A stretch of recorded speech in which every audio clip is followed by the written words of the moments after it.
welcome to part 2. What are my options? Take a second to imagine you go to a restaurant and everyone's ordering dessert and you're going to too. But the first question you're probably going to ask the server is, well, what's available? What are my options? It's much easier to make a decision when you know what all of your options are. Are you thinking about going straight into college or university, or maybe entering an apprenticeship?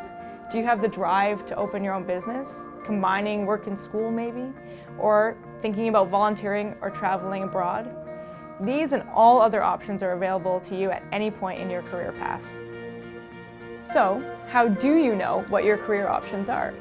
Observation is one of the first ways we learn about things that are available to us, especially when related to careers. Most of us follow a similar path to one that we've seen, maybe those who are important to us take.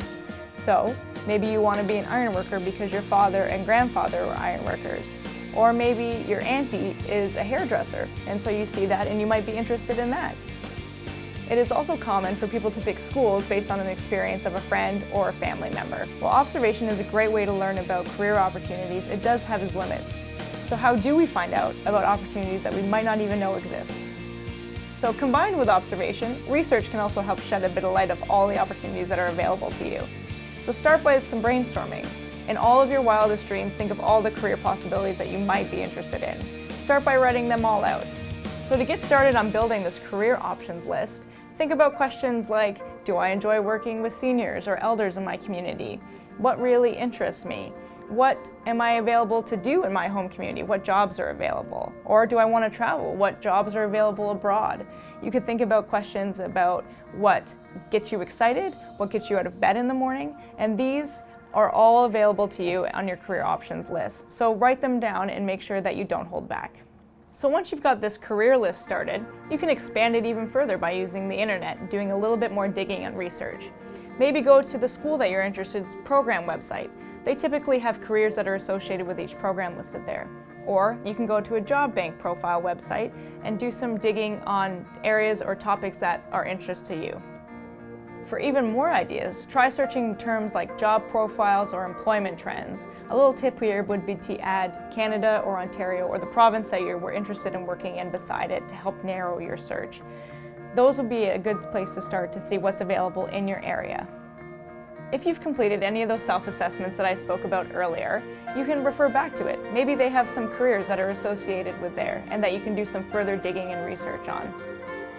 The best part about a career list is that you can add to it at any time. So don't feel like it's a stuck document. You can add to it, change it, remove things. But once you've started it, maybe pick the top 10 and do some further research on those more in detail on the internet. So what will make it to your list? Will it be business, finances, healthcare, working with seniors, working in education, becoming a teacher? Or could it be ironworking, being a mechanic? Those options are endless for you. I want to share a story with you about Ellen, who was working on her career list as well.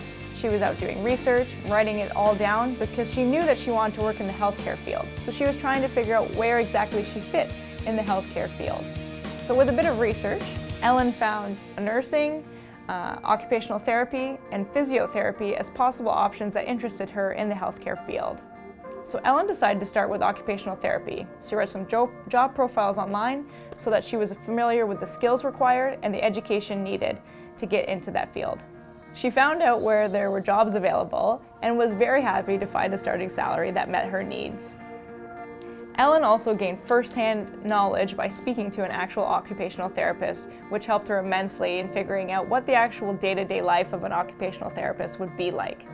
So all this information that Ellen has spent the time researching will help her answer questions about if occupational therapy is the type of work that she wants to do, if it'll keep her interested, and if that's how she wants to spend the next few years of her life. Studies show that 65 to 75% of all jobs require post-secondary education. So chances are, at some point in your life, you'll be looking at going back to school. When you're thinking about going back to school, an option you might like to consider is an Aboriginal Institute. This may or may not be in your home community, but is a good place to get started with some culturally relevant education that is tailored towards your needs. For more information, you could talk to your education officer at your band office, a career development practitioner, or an Aboriginal recruiter from the college or university that you're considering attending. So through this career exploration process, you may already know what you want to do, but taking the time to do this research will either confirm that for you or maybe present some things that you had not considered. Taking the time will allow you to feel good about the decision that you make regarding your career. In the What's Next guide, available at www.whatsnextguide.ca, you will find a list of programs available at universities and colleges, some options on apprenticeships. Also, don't forget to check out the transition section of the ONICA website.